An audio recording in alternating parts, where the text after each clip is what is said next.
시편 119편 65절에서 72절 말씀 우리 한 목소리로 같이 읽겠습니다. 여호와여, 주의 말씀대로 주의 종을 선대하셨나이다. 내가 주의 계명들을 믿었사오니 좋은 명철과 지식을 내게 가르치소서.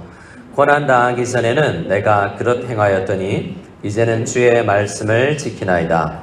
주는 선하사 선을 행하시오니 주의 율례들로 나를 가르치소서. 교만한 자들이 거짓을 지어 나를 치려 하였사오나 나는 전심으로 주의 법도들을 지키리다. 그들의 마음은 살쪄서 기름덩이 같으나 나는 주의 법을 즐거워하나이다. 고난 당한 것이 내게 유익이라. 이로 말미암아 내가 주의 율례들을 배우게 되었나이다. 주의 입의 법이 내게는 천천 금은보다 좋으니이다. 아멘. 오늘 이 밤에 주님께서 우리의 기도에 응답하여 주실 줄 믿습니다.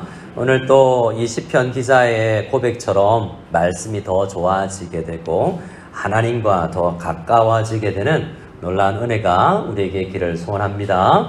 오늘 말씀은 고난과 관련되어 있어요. 설교 제목을 고난이 정말 유익한가? 라는 질문으로 정해보았습니다. 한번 질문해 보시죠. 여러분 스스로에게. 살아보니까 고난이 유익하던가요? 내일 고난이 엄청 큰 고난이 오기를 바라십니까? 고난을 유익하다는 걸 알아도 고난이 오는 걸 즐거워하는 사람은 잘 없겠죠. 오늘 말씀은 근데 고난이 유익하다라고 고백하고 있는 시인을 우리는 말씀을 통해서 만나게 됩니다. 오늘 말씀에 또 숨어있는 또 드러난 뜻을 다시 한번 생각하고 말씀 붙들고 함께 기도하기를 원합니다. 오늘 우리가 말씀을 보기 전에 앞서 우리가 시편들을 매주 금요일마다 묵상해 왔는데요. 50절 말씀을 보면 이렇게 되어 있습니다. 말씀이 나의 고난 중에 위로라 라고 이야기를 하고 있습니다. 말씀이 고난이 있을 때 뭐가 위로가 된다고요? 말씀이 위로가 된다는 것입니다. 근데 다시 한번 물어보시죠. 위로가 되던가요? 고난 중에 말씀이 위로가 되더냐라고 물어보면 되는 사람이 있고 되지 않는 사람이 있는 거예요. 되는 때가 있고 되지 않는 때가 있는 것입니다. 오늘은 고난 속에서 사실은 애통할 줄 아는 주님의 뜻 안에서 애통해 보는 사람들이 위로를 받게 됩니다. 마태복음 5장 4절에 보면 우리가 잘 아는 팔복 가운데 애통하는 자는 복이 있나니 그들이 위로를 받을 것이며 라고 이야기하고 있지 않습니까?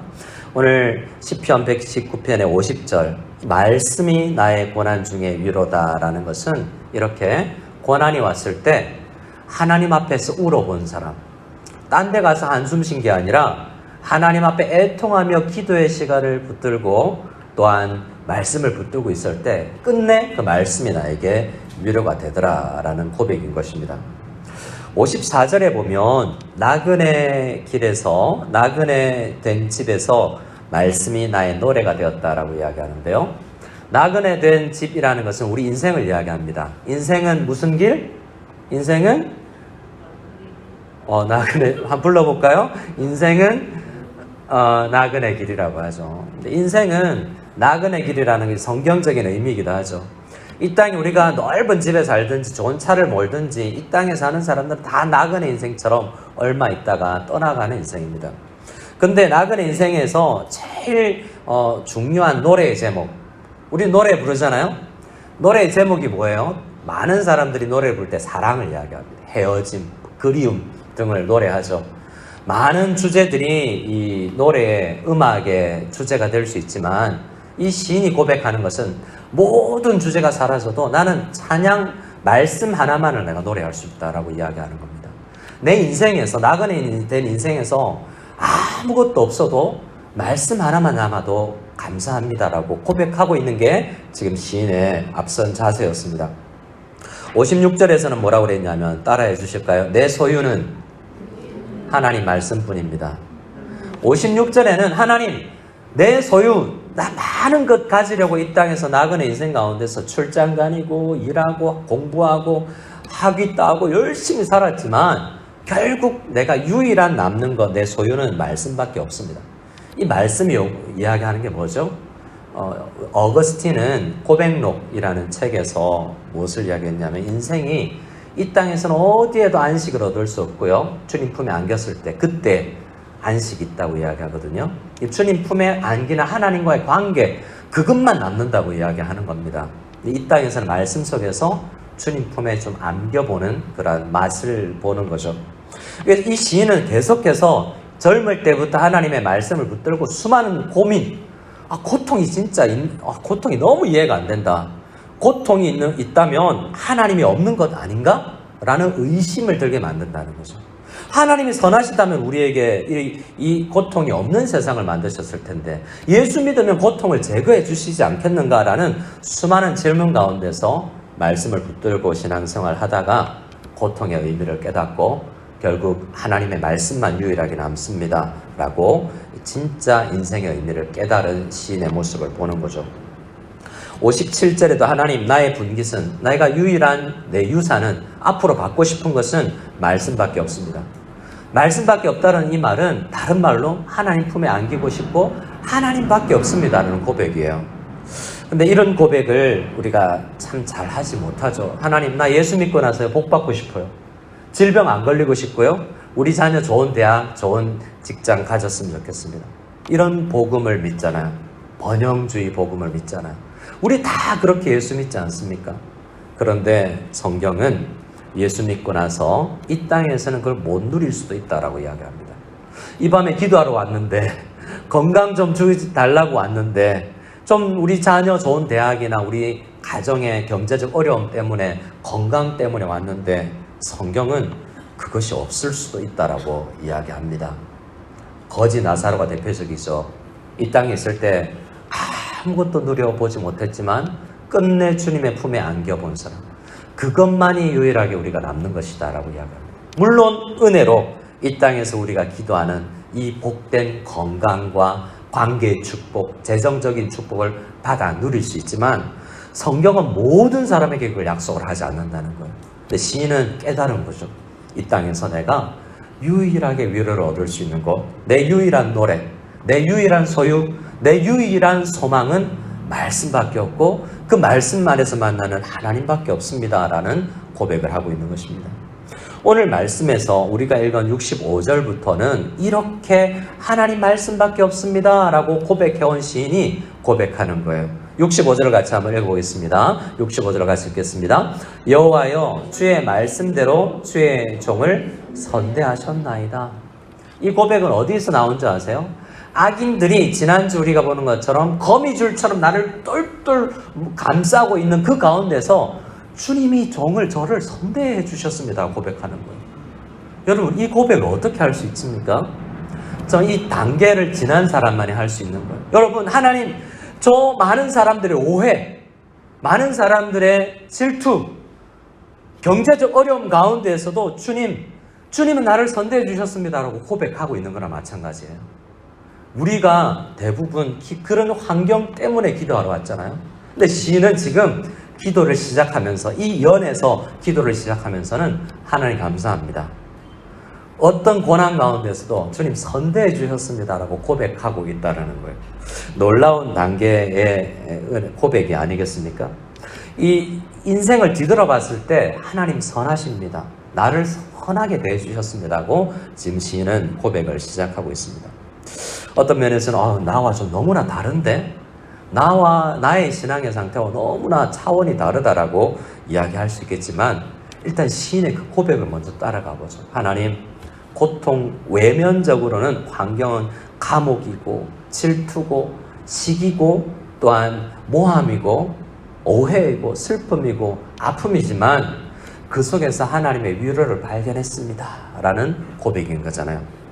그런데 그 고백 가운데 하고 나서 지금 66절을 희도 삼고 있습니다. 66절을 같이 또 읽겠습니다. 시작. 내가 주의 계명들을 믿었사오니 좋은 명철과 지식을 내게 가르치소서. 뭘 달라고 이야기하고 있죠? 명철과 지식을 달라고 기도하고 있습니다. 왜 그러냐면 이 명철과 지식이 없으면 고난, 이 환난 중에서, 어려움 중에서, 질병 중에서, 경제적 어려움 중에서, 관계 어려움 속에서 하나님의 선하심을 발견할 수 없기 때문에 그래요. 뭐가 없으면요? 이 명철이 없으면. 지금 어려움 가운데서, 고난 가운데서 하나님의 선하시다고 맛본 이 시인은 더 맛보고 싶은 거예요. 그래서 명철이 더 필요하다고 기도하고 있는 것이죠. 죄가 무엇인가?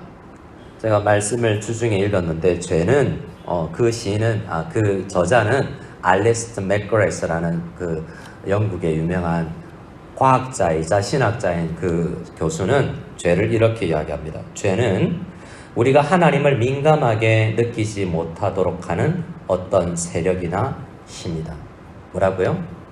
하나님을 민감하게 느끼지 못하는, 좀 어려우면 하나님이 없는 것 같고요, 고난 속에 있으면 하나님이 안 계신 것 같게 만드는 게 뭐라고요? 죄라고요. 하나님을 둔하게 만드는 거.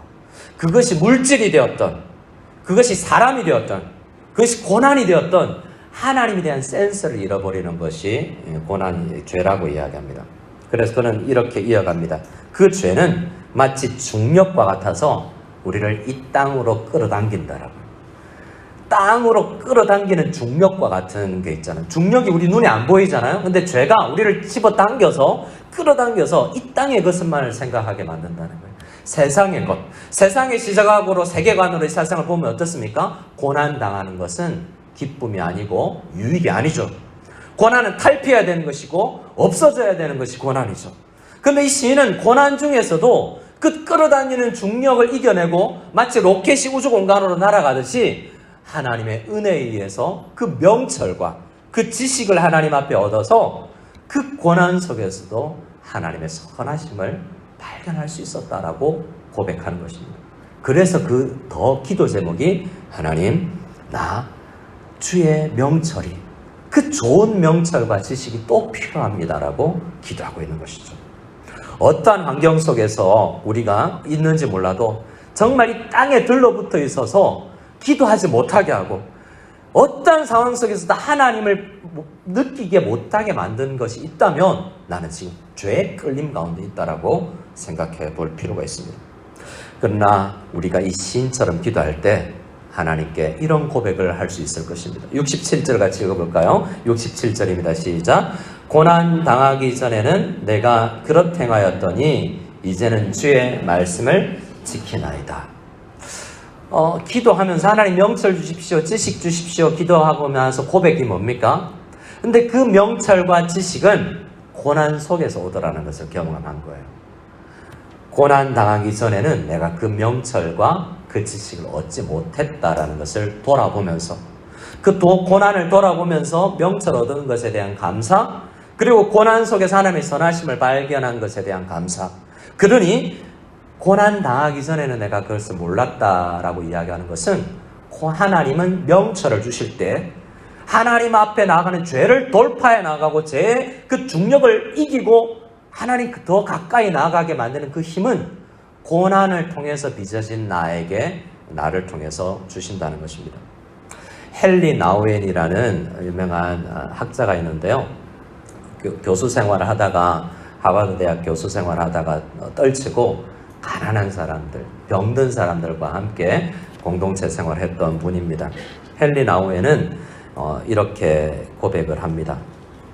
고통을 벗어나는 것이 중요하다라고 생각하지만 고통과 상실을 피하지 않고 그 고통과 상실을 온전히 들여다보고 그 안에서 배우는 사람들이 복이 있고, 그 배움은 애통하는 과정이다라고 이야기를 합니다.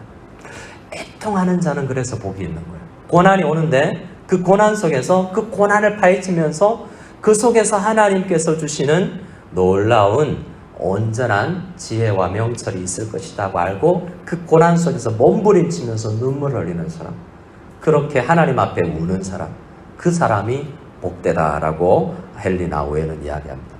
왜 그렇게 고백하냐면 그 교수 생활을 내려놓고 수많은 가난한 사람들, 육체적 질병이 있는 그 사람들의 많은 고난도를 지켜보고 난 다음에 그것을 깨달았다라고 이야기합니다. 하는 것입니다. 마귀는 바쁘게 살아가면서 그 고난을 직면하지 않게 하고 빨리 열심히 살아서 고난이 이 재정적 어려움을 돌파해야 되라고 세상의 관점으로 우리를 끌어당깁니다. 마귀는 정말 우리의 어떤 고난도 없다라고 우리를 착각하게 만들면서 기도하지 않게 만듭니다. 그런데 하나님은요, 그 고난 속에서 깨어나서 그 중력을 돌파하고 나와서 하나님을 찾기를 주님께서는 원하신다는 것입니다. 그래서 이 시인에게 우리는 배울 필요가 있는 것입니다. 68절에 주는 선하사 선을 행하시오니 주의 율례들로 나를 가르치소서라고 이야기합니다. 하나님은 고통을 주시는 분인데 여전히 선하다고 이야기합니다. 하나님께서 목표하시는 것은요, 고통이 아닙니다. 하나님이 목표하시는 것은 놀라운 만남이고 하나님과의 만남이고 하나님 품에 우리를 안아주시는 게 목표인데요, 목표를 이루기 위해서 고난을 이용하시는 거죠. 그래서 하나님이 이용하시는 그 고난을 우리는 힘겹지만 그 속에서 견뎌내면서 하나님의 뜻대로 우리가 그 속에서 명철을, 지식을 발견해내는 애통의 과정이 필요하다라는 것을 지금 시인은 계속해서 고백하는 것입니다. 여전히 고통을 주신 하나님이지만 하나님이 선하세요라고 시인은 고백하는 거예요. 69절에 70절에 교만한 자들이 늘 내 옆에 저 그대로 있지만 그러나 하나님은 여전히 선하신 거예요. 우리는 대부분 왜 고통스럽습니까? 가장 큰 고통은 질병 때문이기도 하고 경제적 어려움이 되기도 하지만 참 우리가 힘든 것은 관계적 어려움 때문 아니겠습니까?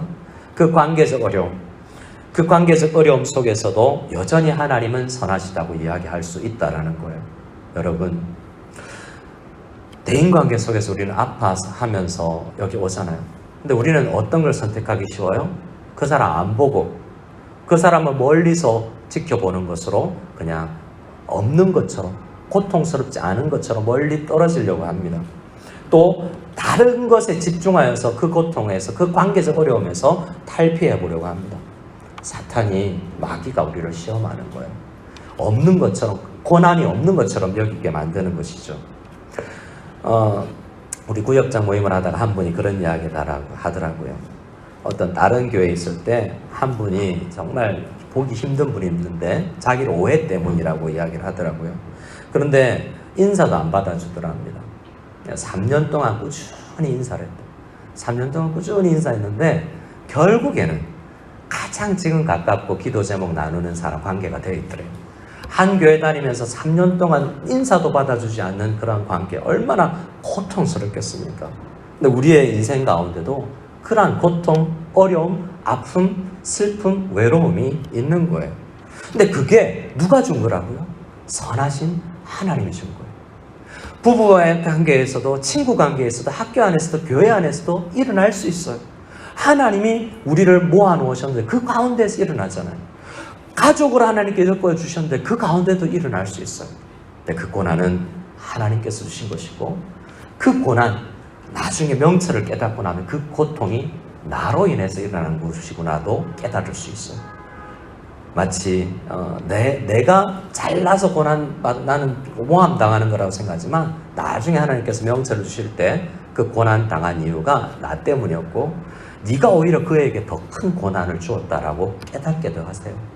그 과정 가운데서 다 거치면서 우리가 하나님의 얼굴을 보고 주님의 품에 안기게 되는 거예요. 그래서 고난은 유익이다라고 이야기합니다. 지금은 고난이 유익인 것처럼 보이지 않아요. 하지만 끝내 하나님께서 목표한 그 고난이라는 통로를 통해서, 과정을 통해서 하나님의 목표가 이루어지고 나면 그 단계 하나의 목표가 이루어지는 과정을 통해서 목표에 다다르고 나면 그때 고백하는 거예요. 시인은 지금 한 3, 4단계 고난을 통과하면서 3, 4단계 하나님의 목적을 이루었어요. 그때 뒤돌아보면서 하나님, 고난이 좋습니다. 더 깨닫고 싶습니다 라고 이야기했어요. 이제 다음엔 또 다른 고난이 올 거예요. 그 고난이 오면 또 다른 하나님의 목표가 그 고난이라는 과정을 통해서 만들어지는 것을 믿기 때문인 것입니다. 71절에 결국 시인은 이렇게 고백합니다. 71절을 같이 읽겠습니다. 시작. 고난 당한 것이 내게 유익이라. 이로 말미암아 내가 주의 율례들을 배우게 되었나이다. 시인은 다시 한번 고백하죠. 우리가 처음 설교 제목에서 던진 질문, 고난이 정말 유익일까? 저는 아직도 명확한 답을 모르겠어요. 고통스러운 때는 그때는 힘들기 때문에. 근데 시인은 한 단계 더 그 과정을 통과하면서 유익이다 라고 확실히 이야기하고 있습니다. 그래서 나의 센스를 믿는 것이 아니라 이 명철이라고 번역된 66절에는 이 단어는 탐이라는 이 단어는 센스, 감각이라는 단어인데요. 나의 무디어서 고난 속에서 하나님을 느끼지 못하고 선하심을 느끼지 못하는 이 무딘 것 말고 정말 하나님 앞에 세밀하게 날카로운 명철, 날카로운 센스로 아주 세밀한 센스로 고난 속에서도 하나님의 지혜로우심과 선하심을 발견한 시인의 고백을 믿기로 결단을 합니다. 고난당한 것이 내게 유익이라고요. 어려운 가운데 있으신 분이라도 분명히 성경을 믿고 이 고난이, 지금 내가 겪고 있는 이 고난이 하나님의 놀라운 목적을 이루는 과정이라는 것을 꼭 믿고 그 가운데서 말씀을 놓지 않고 기도를 놓지 않고 말씀 붙들고 기도하는 애통의 시간을 가져서 우리 하나님께서 주시는 결국의 위로를 받아 누리는 저와 여러분들 다 될 수 있기를 소원합니다.